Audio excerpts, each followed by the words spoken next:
There are two things firefighters dislike: the way things are, and change. Sometimes traditional ways clash with the need for change. That's where we come in. Slicing through the noise with insights that matter. Welcome to Igniting the Shift Within. Your launch pad to revolutionize the way you think and work and lead.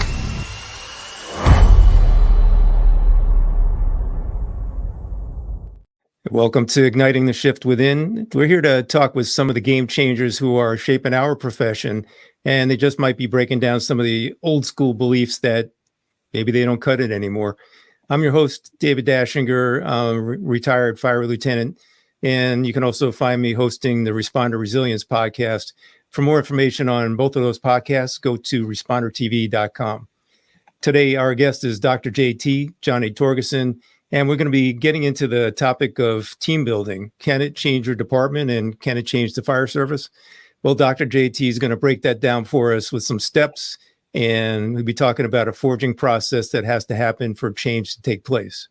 And then later in the show, we're going to give you 3 tactical takeaways, and those are actionable items you can use to optimize the way you think and work and lead.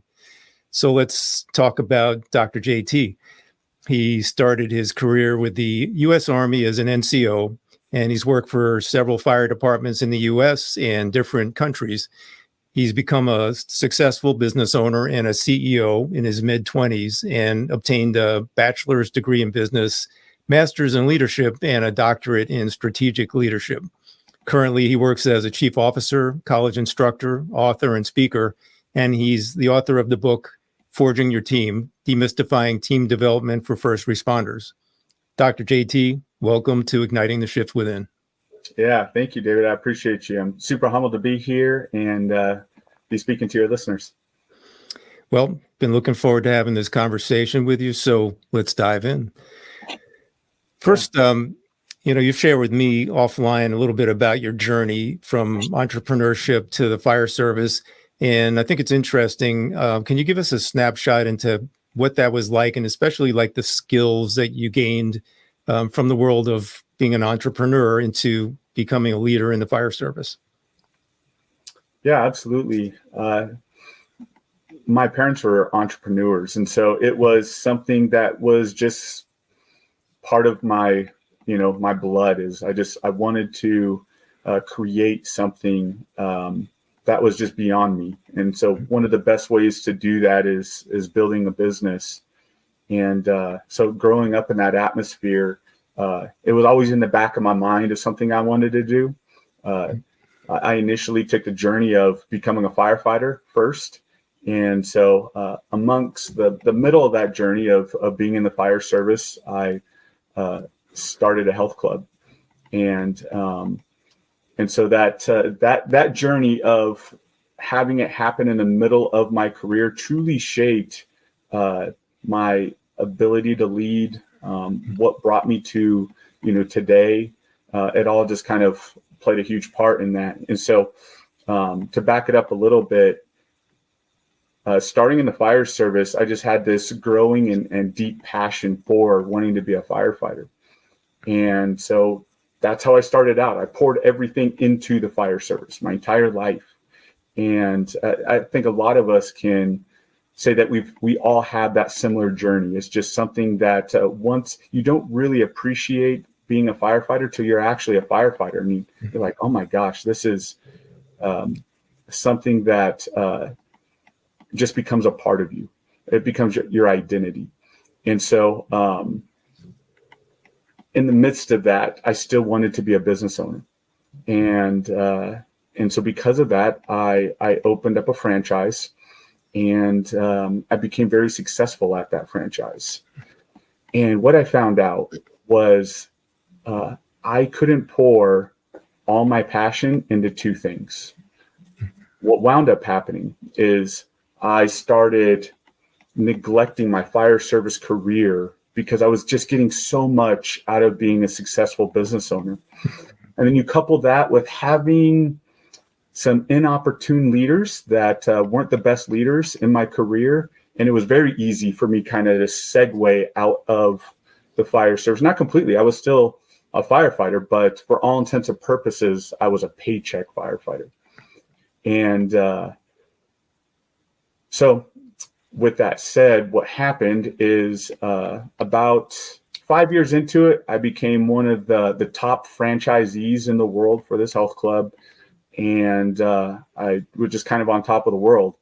And what I found out with being a business owner is success breeds competition.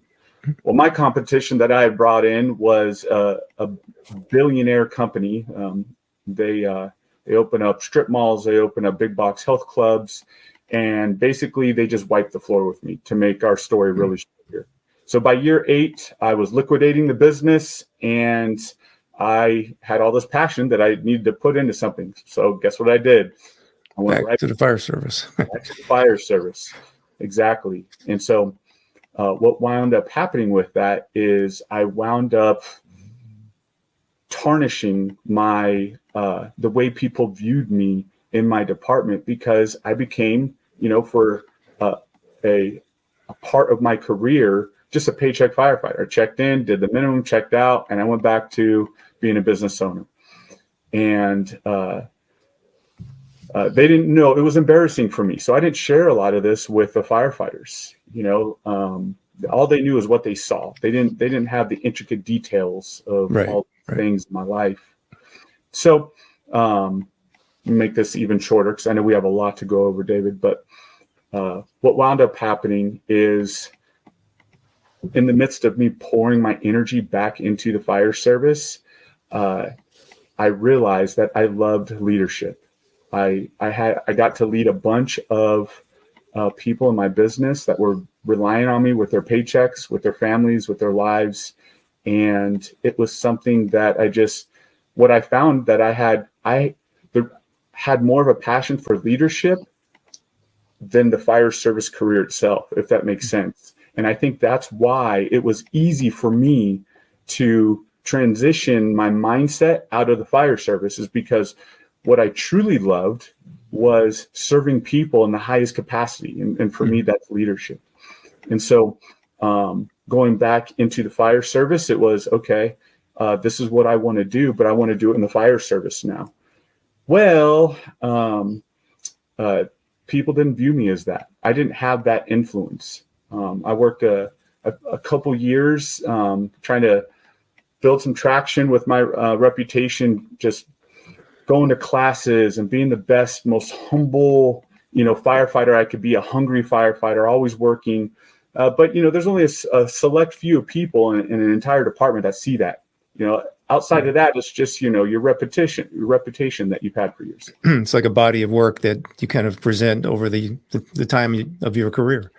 Exactly. So the reason why that's important is because when I got promoted, I was starting off in the negative. Like the relationship equity I had in my department wasn't in a place where it should be when you are going into a leadership position. You should at least be in the neutral zone. And that was not me. But here's the beautiful thing about it. Here's the amazing thing about this story, David, is I wouldn't be, and I know this is a cliche to say, but I wouldn't have learned or be where I'm at without that struggle, without that journey, without having to prove myself every single day that I do belong in the fire service. I do belong to be in a leadership position, because I'm willing to earn that trust every single day. And so amongst that journey is where I came across all these amazing actionable steps, these processes and systems that I was able to develop by experimenting, by failing at being a leader and trying new things. And so what came out of this was this beautiful way of doing business in the fire service.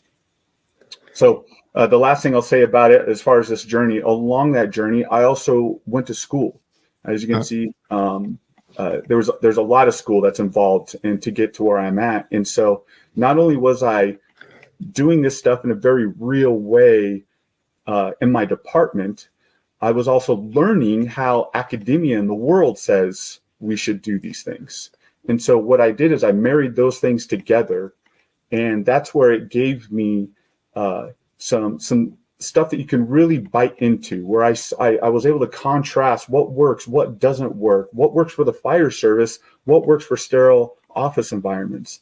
And because of that, I was able to develop some just amazing teams along the way, and that I'm still developing as we speak today. And so so that's where the book came from. And what I like to share with everybody is, these things I've learned. Well, great. And as you said, there's a lot to unpack. So let's dive in. One of the things I really wanted to have you talk about was you've got a metaphor for a forging process that has to happen for change to take place. I think it's brilliant because it really gives you like almost a visual imagery of what this process is. So can you break that down for us? Give us your sort of like the insights into the forging process. Yeah, absolutely.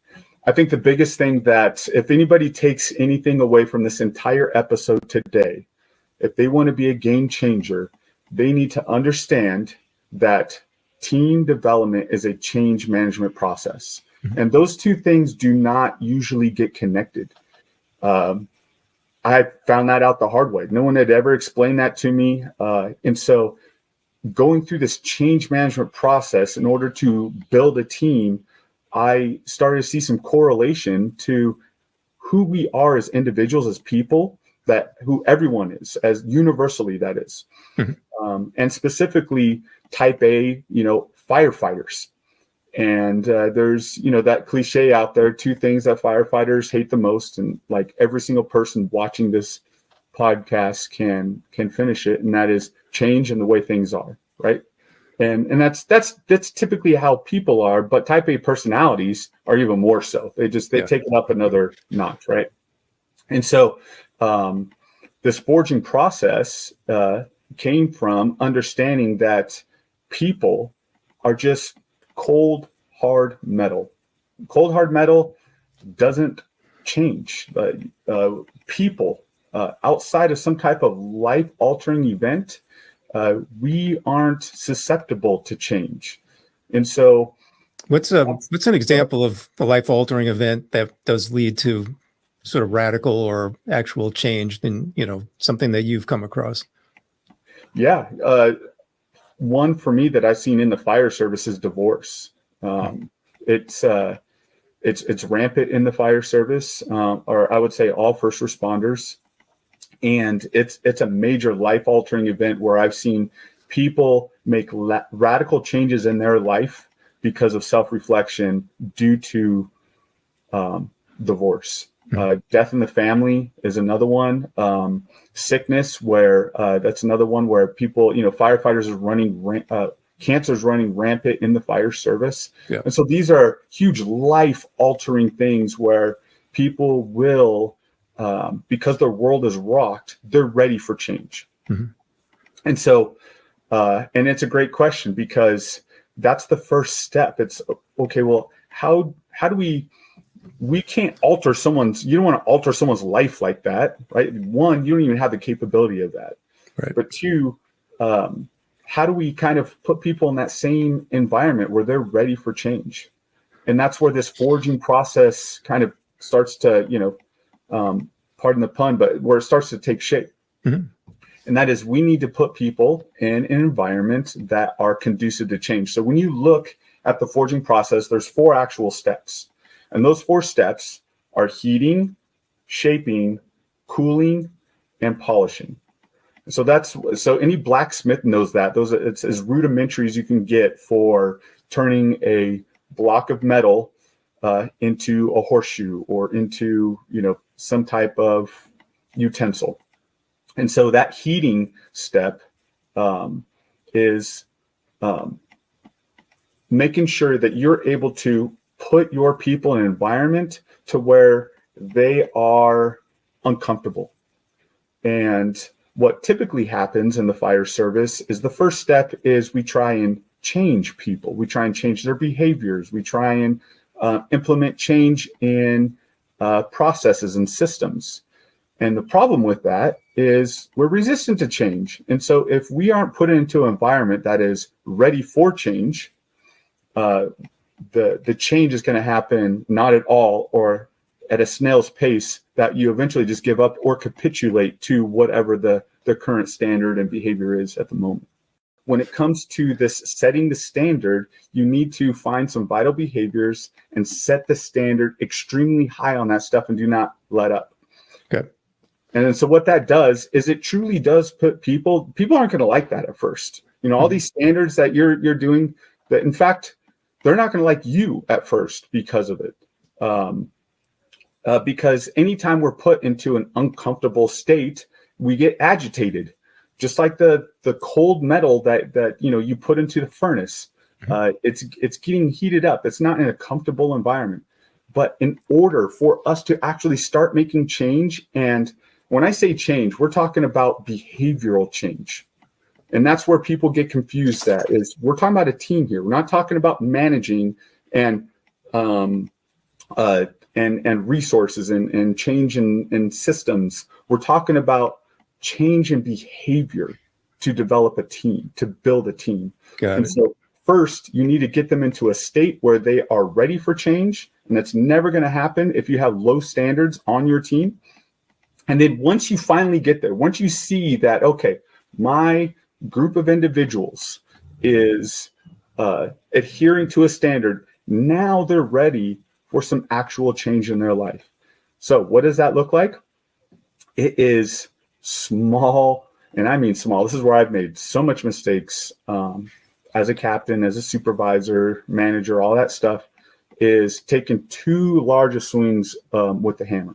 Mm-hmm. And it's because we want change yesterday. We want our vision to happen immediately. We can't wait to get there. We can't wait for the end product. And that's just us as change leaders. Then you couple that with pressure from your supervisor, your boss, that wants change yesterday, that wants improvement, that wants better call times, that wants better outcomes, that wants better attitudes and behaviors within their department. That's a lot of pressure. And so guess what that means? Less and less patience. And so what do we start doing? Organically, naturally, we start taking large swings of the hammer. Like we're trying to get to, 3 strikes and we're at a horseshoe. When we all know that's not how people work. That's not how change works. And so for you as the leader, as the blacksmith, you need to modularize. You need to take these, this whatever vision you have for change and dissect it into its smallest increments that you can, and then gradually make those changes. So what else do you do in this shaping process is you have to partner with whatever informal leader is on your team. Mm-hmm. It is tried and true. It is one of the things that helped me the most as a leader. And here's the deal: is you can't lead alone. We look at leadership as a singular act, and leadership is a team sport. And the best player you can have on your team is the person that has the most influence. And here's another cold hard truth: that person that has the most influence within your group may not be the person you have the greatest relationship with. In fact, they may even be a toxic person. There could be that too. And they have a lot of influence on that group. Well, guess what? You are going nowhere without them. Nowhere. And so if you want to make any type of behavioral changes and build an actual team that looks like a family in the fire service, then you're going to partner with that emergent leader, that informal leader that has more influence than you do. And so you need to have a vision. You need to go to that informal emergent leader, and you need to tell them that you can go nowhere without them. You need to be very authentic and transparent about it. There's no sneaking around this. They know they have the influence. It's not all you're doing is recognizing that. And that's how you partner, right? This is how you build trust. Like, hey, I'm going nowhere without you. I need you. And so that you got to drop your ego. And new leaders, new people in leadership positions, they don't like to do that because they're trying to earn their stripes. Talk us through the next step. What comes next in the process? Yeah, so the next step is this cooling process. And so we've all heard it, and that is how important culture is. Organizational culture is how you solidify change in your team. So just like the blacksmith, after he forms whatever whatever utensil he makes, a tool he makes with the metal, well, unless he cools that in a bath of water, it's going to, warp back into what it was before, or not keep its shape, or it's susceptible to something else damaging, the change that was made. Well, people work the same way. And once again, this is something that I just learned the hard way. Okay. You have to have an organizational culture that is conducive to whatever change that you're making. Because as soon as they leave your environment, they're going to get cooled into something, they're going to change into something else, and the organization is going to play a big part of that. And so Peter Drucker, he says, organizational culture, culture eats strategy for lunch. Okay. And it is true, because you can have all the strategy in the world, you can do all these amazing things, you can keep a high standard, you can help people transcend their behaviors. And at the end of the day, as soon as you walk away, if you don't have a conducive culture for that change, it's not going to last. Okay. Okay. And then let's move on to the next phase, which I think you said is it the polishing phase? Yeah. So that polishing phase is something that we all know, and that is we're never there. It's this indefinite process of continual development. Your team is never going to be there. And so you got to accept that journey, that they are, because you're always going to have people coming and going. You're going to have people getting promoted, people retiring, external things happening such as COVID. That's a low-hanging fruit for everybody. It just affects your team. And so there's just this constant development. You're going to get new leaders in the head shed, which are going to have a new vision for the entire department, just all those things. And so you're always working on this. And so that polishing is just like with the blacksmith. Yeah, we got it. We have a horseshoe now, but now we need to, polish the rough edges. If we're making an axe, we need to linseed oil the wood and sand it down. And what you're truly doing is you're building value and utility with your team. And that's that last step of it is, hey, once you get there, once you have a culture that is conducive to this team, now we need to keep doing the refinement. And so that's an important step in the process. All right. Well, I salute you for having this vision and being able to explain it so graphically, because I think it just makes it so much more accessible, and it's powerful. Is this something that's in your book? Yep, it's one chapter of the book. So team building it's an onion. There's so many different layers to it, and the challenge of writing the book was, how do I keep it palatable for firefighters? Where I can't write a novel, but it needs a novel. And so, yes, it definitely goes into it, but there's so much more that needs to be said and talked about it. And that's why these type of platforms, and why I appreciate you so much, David, is because some of the nuances that, get left out of the book, we're able to kind of talk about and kind of break down a little bit more in these conversations. In our scenario today, we're going to keep it brief and kind of lead people to your book and any other work you're doing. So where can they find the book, and where can they find you? Yeah, so you can find the book on fireengineeringbooks.com. There's an e-version of it, an ebook version of it, and a paperback copy version of it. You can also find it on Amazon, and there's a few different bookstores around the nation that are also selling it online. And then if you want to get a hold of me, you can just go to my website. It's pretty easy. It's www.forgingteams.com.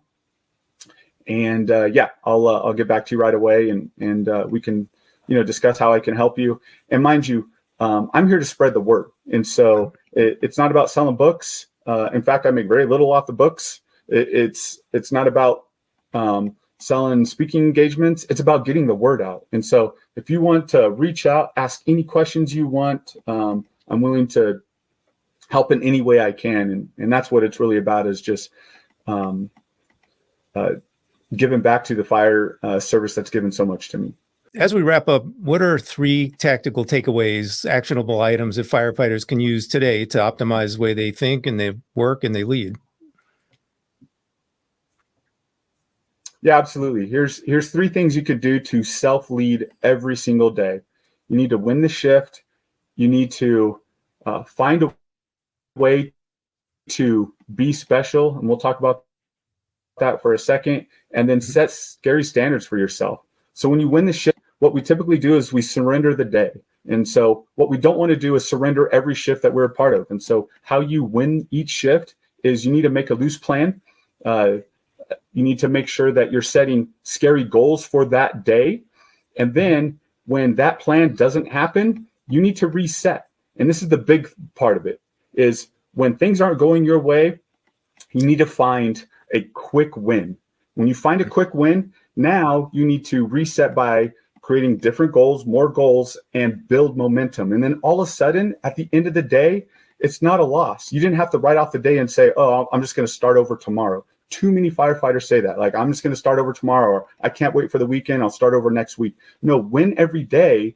So that way you wind up winning in life. You win. You don't surrender your life, and you surrender your life when you don't win every day. So plan, reset, and then the last thing is you need to celebrate. You got to reflect on those things, and you need to celebrate those wins. So you get the oxytocin, the serotonin, the dopamine, the endorphins, all those drugs that we're all addicted to. The next thing is don't put yourself in a box. You need to be special. We all want to be special, right? And so part of self-leadership at the end of the day is we're looking for ways to stand out. Well, do that. You need to knock down doors that others are saying are closed. And there are so many ways you can do that. We don't have enough time for today, but I promise you an actionable step is look for ways to be special and lead differently. Don't lead like your predecessors do. We always put ourselves in this box. Right. So stop putting yourself in the box. And the last thing I'll say is you need to set scary standards for yourself. You shoot for the stars. And if you land on the moon, right, you're still out of this world. Right. I know it's once again a cliche thing to say, but it's so true. And so you need to constantly be developing. So, and that's mind, body, and soul every single day. That's how you set a scary standard for yourself, is you attack all 3 phases of your person on a daily basis. And man, you are talking self-leadership right there. And so, yeah, win the shift, be special, set scary standards for yourself. Awesome. Thank you for those takeaways. And they're great. Really, really love those. And they are actionable. And I think they're something that everybody can relate to and actually put into place. So Dr. JT, Johnny Torgeson, thank you so much for being here, sharing this great stuff. Again, you can find Dr. JT out there, fire engineering books, and he's out there speaking, writing a new book. We appreciate you. Thank you so much for being here today. Thank you, David. I appreciate you. Thank you all for watching our first episode on Firefighter Nation. We'll be back next month with the next installment of Igniting the Shift Within. In the meantime, check out respondertv.com for more about this show and the Responder Resilience podcast. Stay safe, be kind to yourself and others. Take care. There are 2 things firefighters dislike: the way things are, and change. Sometimes traditional ways clash with the need for change. That's where we come in. Slicing through the noise with insights that matter. Welcome to Igniting the Shift Within. Your launch pad to revolutionize the way you think and work and lead.